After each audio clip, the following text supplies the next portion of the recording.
Hey, welcome back everyone. Sorry I took a little bit of a break. Went a week without uploading. It's been a busy week, but now I have the time and we're climbing back, taking back the time, starting with Oakland's main events. So, right at the start, on the 250, Hampshire got the whole shot in front of McAdoo and then Lawrence, which was the third in the standings, starting in first. Then the second in the standings is second, and then the leader of the standings, Lawrence, in third. 12 minutes to go, McAdoo made a mistake in the whoops trying to jump them, but missed the rhythm. So Jack Lawrence gained second position, blitzing him, passing on the outside. We have then Pierce Brown catching up to the first three, the three leaders, and was at the time the fastest man on track. But then Hampshire, the leader of the race, falls in the first turn, gets back up and goes back to third, regaining then second position on McAdoo. With 8 minutes to go, then Levi Kitchen making a good pass of Max Volan for fifth position by using a faster rhythm through the finish line and then executing a switchback. We see then Enzo Lopes passing Max Volan in the whoops for sixth position. McAdoo through the latter stages of the race, battling Pierce Brown for third position, but Pierce Brown falls, is taken down by McAdoo, and gets back up behind Levi Kitchen.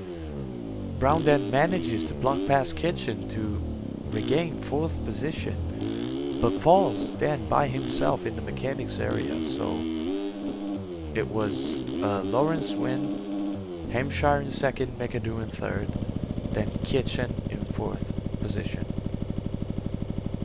And the 450 main event then, we have right at the start Chase Sexton in first, followed by Cooper Webb, Eli Tomac, then Ken Roxon, and then Jason Anderson.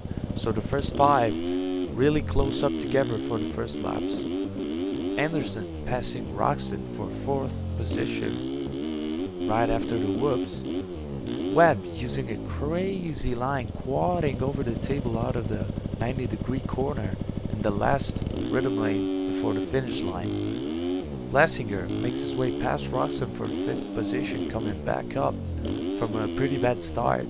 Then Sensarulo and Barsha battle for seventh position because we see Justin Barsha having a bad start and having to claw back to the field.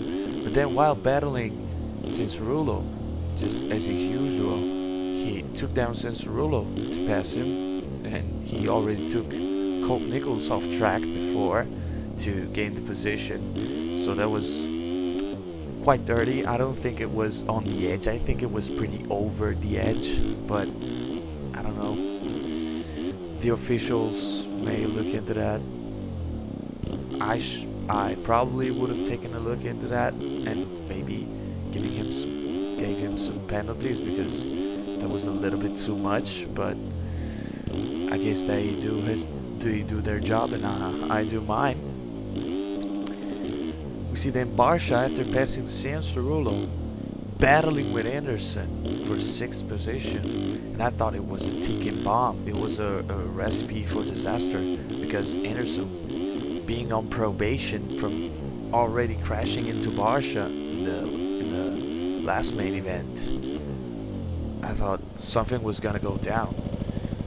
Then with 7 minutes to go, Chase Sexton in the later race almost falls on the Dragon's back, showing he was pretty much tired. He couldn't really keep the fast pace he had consistently, and then after the finish line jump he crashed again. So once again he threw away a possible easy win for his mistake. He threw away 3 wins, maybe 4, but San Diego wasn't really his fault, so I guess three possible wins he threw away, and lets Tomac through for first. With 2 minutes to go then, Cooper Webb started to close in on Sexton for second position, using the crazy quad line on the rhythm lane to get alongside Sexton and pass him for second on the finish line jump. Tomac making a mistake on the last lap, getting my heart racing because pretty much a Tomac fan I've been since the Honda days. So I was really happy for him, but then I saw him almost fail and my heart started beating pretty rapidly. So, but fortunately for me and for him, he managed to stay up and cruise on. Well, I don't know, I don't think it was cruise, but he went on to win, managing to keep the lead on the last lap on Webb for just about less than a second. And crucially, he gets the 48th career win to tie Ricky Carmichael for all-time wins in Supercross. Second was Cooper Webb, and Sexton came down in third. So yeah, this was what happened at Oakland.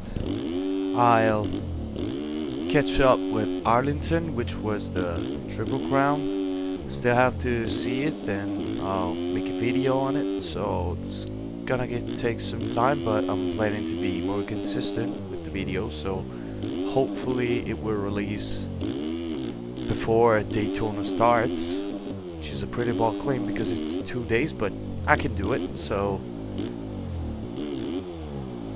yeah, and also the Formula 1 season start this week, so it's gonna be a busy week, but I'll fit everything into it, try to make videos on, so keep it up if you want, watch some other of my videos, and I'll see you in the next one. Goodbye.